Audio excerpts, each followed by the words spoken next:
In 1937, Harry Wu was born into a wealthy family in Shanghai, China. In 1949, the Communist Revolution began in China, led by Mao Zedong. Capitalism was destroyed.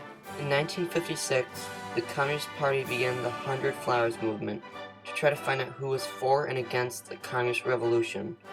At the time, China was a supporter of the Soviet Union. Asked by the government about his feelings about the Communist Party, Wu said he felt the Soviets violated international law when they invaded Hungary. Wu was arrested for being a counter-revolutionary rightist in 1960 when he was 23 years old. Wu was sentenced to life in the Laogai in an attempt to be reformed through hard labor. In the Laogai, Wu witnessed horrendous dehumanization. Inmates were starved, beaten, and tortured. In 1979, after the death of Mao, Wu was released at the age of 42. In the mid-1980s, the University of California at Berkeley invited Wu to become a visiting scholar. There, he gradually began talking about his experiences in the Laogai. In 1990, he testified before the United States Senate on the Laogai, which marked the beginning of his career as a human rights activist. Wu was committed to expose the Laogai. In the 1990s, Wu made 5 undercover trips back to China to obtain hidden video footage to prove the existence of labor camps to the outside world. In 1991, Wu did an investigative story on the Laogai for 60 Minutes in which he posed as a businessman interested in purchasing factory goods in China that were manufactured by the slave labor of prisoners. Wu was thereafter placed on China's most wanted list. In 1992, he published his first book, Laogai, Chinese Gulag, that year, then went on to publish 3 more books about the Laogai.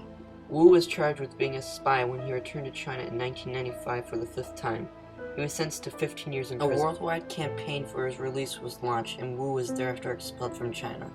Throughout the 1990s, Wu lectured around Europe about the labor camps and called for boycotts of Laogai-produced goods. In 2008, Wu opened the Laogai Museum in Washington, D.C., which exclusively exhibits human rights abuses in China.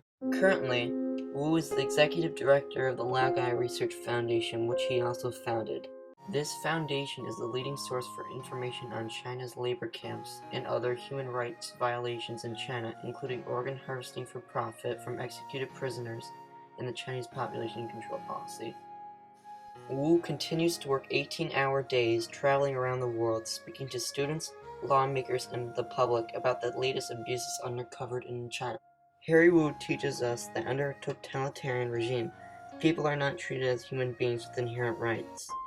Under such a regime, human beings are treated as animals or tools for use. Every human being deserves to be treated with dignity. As stated in the Universal Declaration of Human Rights, Article 19, we as humans should have the right and freedom to express our opinions even if they may differ from those in power. We need to respect other opinions and cultures. Wu also teaches us we need to expose and correct human rights violations around the world. Harry Wu, once a victim of Chairman Mao's Cultural Revolution, is now one of the world's leading human rights dissidents. He made extraordinary sacrifices and devoted himself to exposing the details of Chinese forced labor camp system. He hopes the truth will help free the 8 million people in forced labor today. So the next time you're looking for a jersey online or just going shopping, look to see where the merchandise was made.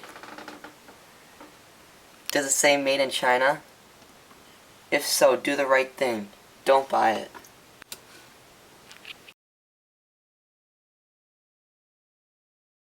Passionately about, you can probably bring this topic up like at one of our meetings. And what we would do is you can probably find an example of forced labor and then bring this to our attention. And what we'll do as at least an amnesty group is to come together, sign letters, and then protest.